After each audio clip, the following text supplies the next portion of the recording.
You hear the knock at the door, you hear the doctor kind of coming in, sitting down, and you can tell just by the look on his face that this isn't going to be good. It had been 6 years since Jordan Lawhead had surgery to remove the malignant melanoma on his neck.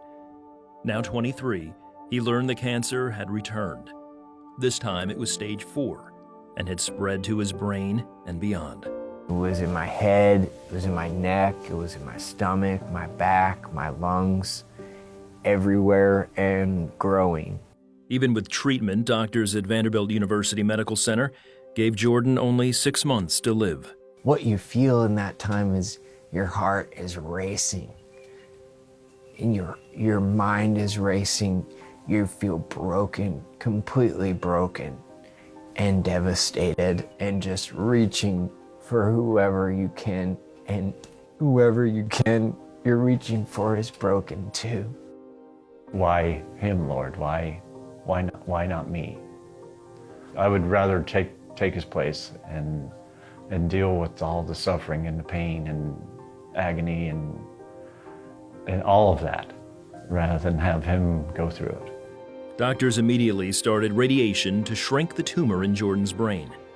They also performed 2 emergency surgeries to remove part of his bowel and his appendix. Then Jordan's life expectancy dropped to just a few days when doctors discovered a fast-growing tumor on his neck. It was threatening to pressure on his windpipe, on trachea, which of course he would not be able to breathe and he would die immediately. Doctors felt Jordan's only hope was interleukin-2. The FDA considers it a black box drug, one that when used could be fatal. So we really were pushed into doing the risky treatment under even riskier circumstances. We had probably 2 days left to do it, or not to do it at all. And it was in that moment I had to decide to believe that God has made us as individuals and not statistics. Jordan and his parents had been fervently praying for his recovery, and as word spread, Jordan heard from people all over the world. I had so many people praying for me. I was very fortunate to hear from them.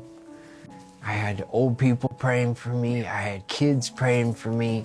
I had just strangers writing me, telling me, texting me that they were praying, asking God to intervene. I prayed for hours, and I prayed the Lord would have mercy, and everything that we had, every ounce of our faith was relying that this boy would be rescued. The tumors began to shrink after the first treatment, taking Jordan out of immediate danger. It was slightly surprising to me. It was surprising to my family, and it was surprising to the doctors. And when everybody's surprised and feeling positive and excited, slightly holding their breath, we're all like, let's keep going, let's keep fighting. Give me another dose of that horrible stuff because it's working, and I'm gonna go for it even if it kills me. Over the next several months, Jordan endured 3 more rounds of interleukin. Then 18 months after Jordan was diagnosed, he was once again waiting for the doctor's knock on the door. And they said these very interesting words: Jordan has had a confirmed, complete response. The heartbreak that we talked about, the pain, the physical pain, was redeemed. It was a confirmed, complete response to the drug, to the power of God intervening by all the people praying. It's been 8 years since Jordan was given 6 months to live. With only 2% recovery rate for these cases, Dr. Puzanov says Jordan beat the odds. He is now a 31-year-old man with no cancer visible in brain or in body. Today, Jordan is a songwriter and musician and runs youinspire.org, a website to encourage others who face similar trials. But most of all, he is grateful to a God of mercy who can be trusted.